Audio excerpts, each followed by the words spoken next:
Hey guys, welcome back to another Smash Ultimate video, and I have returned with another Broken Moves No One Talks About episode, in which I go through moves in the game that are incredibly effective in their respective roles, but rarely if ever get mentioned whenever discussion is brought up concerning the best moves of their respective kind. Seeing as many of you enjoyed the first episode, I feel it's only apropos to feed Vars even more free content by making an episode 2. Smash Ultimate has way too many characters and way too many moves, so realistically I could make another half dozen episodes on this series alone, but I figure for the time being we can just go through another handful of them, so without further ado, let's begin.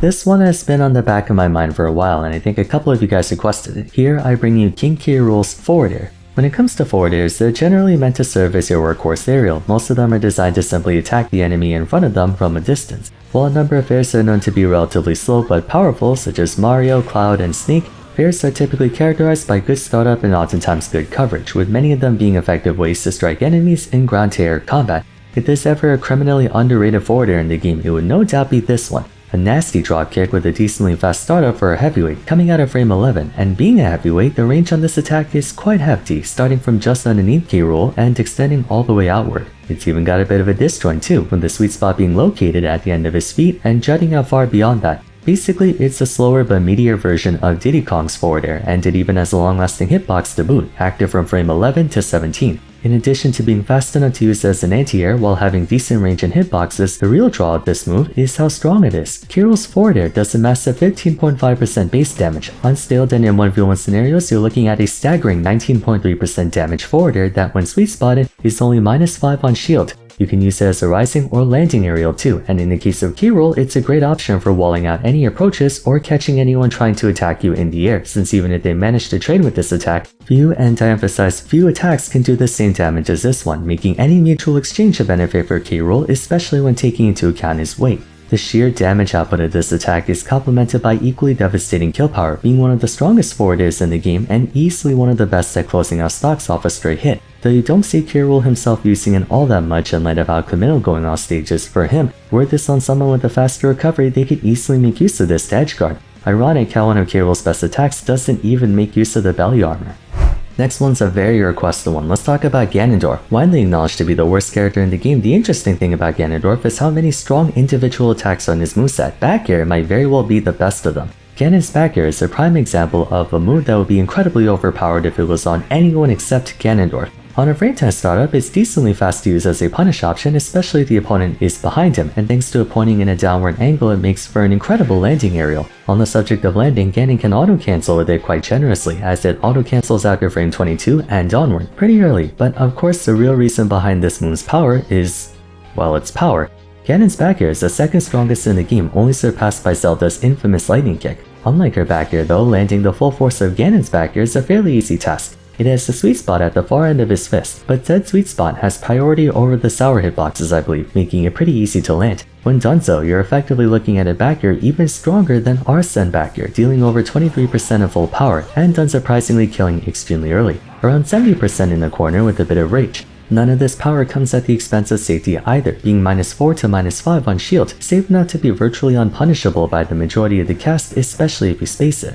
For all intents and purposes, Ganon's back air is an absolute beast of a move, where given to a fast faller like Roy, Fox, or whomever, they would mash the crap out of this move in a ledge trap situation, and it would be without question one of the most devastating back airs to use in an air-to-air combo. If Ganon had a simple way to combo into it, that alone would make him a force. Imagine if you had Roy jab into Ganon back air, or Joker fair one into Ganon back air. This stuff hits like a truck. Again, the only thing really holding this back is that it's on Ganondorf and not someone with the speed and or combo ability to fully capitalize on it.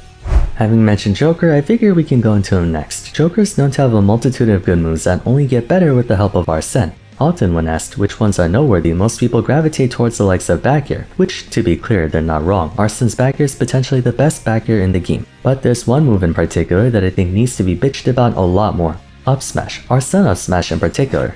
Compared to the best up smashes in the game like Game & Watch, Min Min, Charizard, Falcon, Ganondorf, funnily enough, Joker up smash doesn't appear to be all that remarkable in a vacuum. decently fast coming out of frame 10, but due to Joker leaping in the air before using it, the frontal range of the attack's not that great, being relatively low profilable, and it's pretty laggy, so if it misses, you get punished hard. But Joker's up smash is incredibly broken when factoring in the context of his kit. To start, it's big enough to cover the platforms of all legal stages in the game, making it excellent for sharking underneath, especially in concert with a drag down up air, and it can usually start killing people around 115 or so. The aann version, however... Here, I'll just have my editor show you 2 clips. Exhibit A. There's the up air, hold up. Hold up, has to walk around the stream. Wait a minute! He finds the Rat died at 69%. Exhibit B. Half of an aann meter to work with. Raru misses that F smash tech chase. Leo gets it. Oh, God damn! Is that your line? Raru died at 58. Granted, the second example was on top of a platform already decently high up in the air, but you can't look me dead in the face and claim that aann up smash doesn't have the most absurd base knockback out of any up smash in the game. This hurts like a motherfucker. For how small the move appears, the vertical coverage of aann up smash is enormous, having 3 different hitboxes that all launch you virtually straight upwards, meaning you can't DI this move compared to a more diagonal angle like Fox's. Further underscoring the absurdity of this move is how easily Joker can set up into it. The 2 most common ways are down air and Fair 1. Aann down air sets up at the perfect angle for a corresponding up smash, sending the opponent as high as possible to the upper blast zone while still keeping them in range of the move. Fair 1 can set up into a drag down up air into base up smash, or via Vars you can Fair 1 into up smash without the need for up air at all. The amount of times I've seen a Joker player use up smash to absolutely rob a stock is simply incalculable at this point. This move is critical to Joker's game plan, which only makes it more mind-boggling how people never take notice of the fact that you're a kill percent starting at 50. Okay, we talked about hard-hitting stuff for the past 3 characters, now let's talk about a move that isn't really known for killing in the conventional sense, rather how effective it is in the realm of edge guarding. Let's discuss Pac-Man's down air. At first glance, Pac-Man's down air isn't really all that exciting of a move. It's nowhere near safe on shield, and unlike other down airs, it doesn't have a spike. But what it does have is the most egregious knockback angle for edge guarding possible. To start, Pac-Man's down air does 13% in total or 16% at full power, pretty good for damage. What makes it broken though is how active the move is. Pac-Man spreads out his hits across frame 6 to 27, meaning if you're trying to recover back to stage, he can just run off and press down air and cover the entire area beneath him. The direction it sends you at is also annoying, throwing you outward, a living nightmare for anyone with a bad recovery. Ordinarily, you don't see Pac-Man using this move that frequently to edge guard due to forward and back air also being great for launching opponents off stage in an outward direction, but I wanted to give credit to this move for a specific reason. Look at the hitbox. Look how big it is. That is the most disjointed down air that doesn't look like it should even be a disjoint. Man hitting it with the size 13s, Jesus. Real talk though, if you're looking for an easy edge guarding tool, you really can't go wrong with Pac-Man down air. It's one of the fastest down airs in the game, and like I said before, if you're able to go deep off stage, the base knockback of the attack's enough to basically insta-kill you at like 50. Granted, most characters aren't able to go as deep as Pac-Man, so it's one of those moves that look like it would only be good on him, but it's not even that bad as an anti-juggling tool. Again, look at the massive hitbox of this attack. It can easily challenge any non-disjointed up air without trying. As a Clad main, I've seen Pac-Man down air trade with my up air. That should give you an idea of the verticality of this attack. It might not be the most noteworthy down air, but I thought it worth consideration for the video anyway. We got 2 more to go through, so let's talk about a jab. Jabs are pretty hit or miss in this game. Most of them are kind of unremarkable, meant to be a quick attack option in scramble situations. On occasion, you might find a jab that can do a lot of damage like Mewtwo and Violet, or you might find a jab that can actually kill like Bowser Jr. and Bayonetta. Some jabs can also be used as a combo starter like Isabelle and Royce. It's no secret that those jabs are all pretty good, some of the best in the game, but Pyra's jab in particular is one of the more egregious jabs in the game for how infrequently it gets talked about. Pyra is known to be the slower attacking of the 2 in exchange for higher power, and while that technically is true in regards to her jab being frame 3 as opposed to Mithra's blistering frame 2, frame 3 is still extremely quick for a jab. Like, I don't think people realize just how quick a frame 3 startup is, especially for a swordy. Most of the sword fighter jabs are like frame 4, 5, or even later. Pyra's jab is the same speed as Terry's jab to give you a point of reference. She also has a rapid jab and a gentleman. The rapid jab can rack up a decent amount of damage, possibly up to 20% depending on how long you can hold the rapid jab for. More importantly though is their gentleman. There are many things wrong with this attack. To start, look at the range of the move. Pyra's jab's literally bigger than some forward tilts, especially when you consider the fact that she pivots herself forward when attacking. This is an up tilt. Look at the vertical reach of this move, it's huge. People talk about her forward tilt being busted, rightfully so, for having insane frontal range and even a bit of anti-air capability. But her jab 3 has almost the same reach, albeit less skill power mind you. But we all know the biggest draw of her jab 3. I forget the exact percent window where it starts to kill, but I know it kills earlier than Falcon's gentleman. Still less than Bowser Jr.'s by a serious margin, but when you think about a jab being that strong on a frame 3 startup on a sword character with that kind of range, on top of everything else Pyra has, you legitimately have no reason to play Ike over Pyra, like even her jab is overpowered. The only thing better than a jab is a jab and then a cross, the old 1-2 combo. Just like forward air, forward tilts excel at hitting the person in front of you, typically with something quick. They tend to be more usable than forward smashes owing to being much faster and safer. Some F tilts in particular are even as strong as a forward smash, and Little Max is no different. I feel if you were to make a tier list of all the best F tilts in the game, this one would be close to the top, but I also don't see many people giving it enough credit.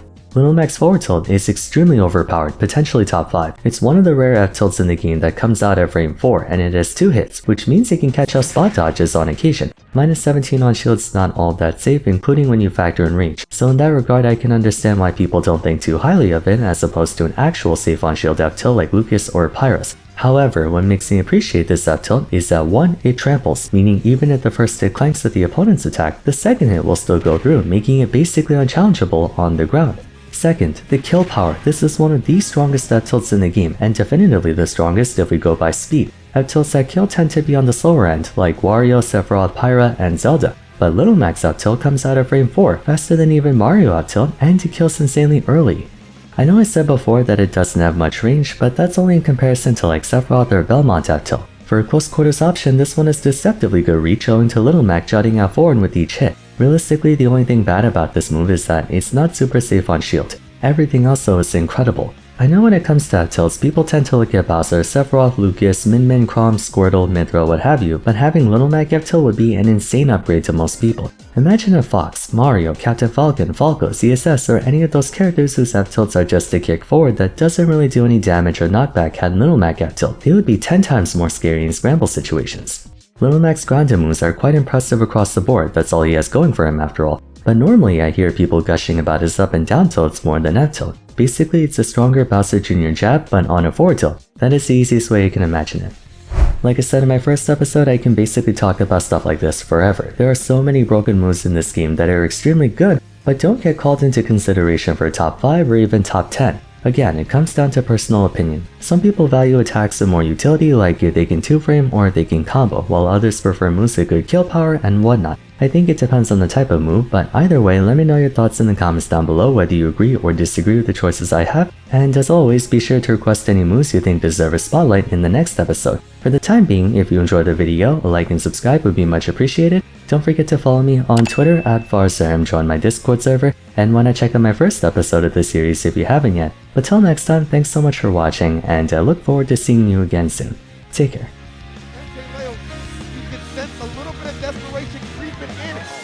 Don't let the nurse be your worst enemy. No way! No way! Oh my God! He never misses those, and Leo steals main stage away from the clutches of Spargo in the most heartbreaking ending we've ever seen. I cannot.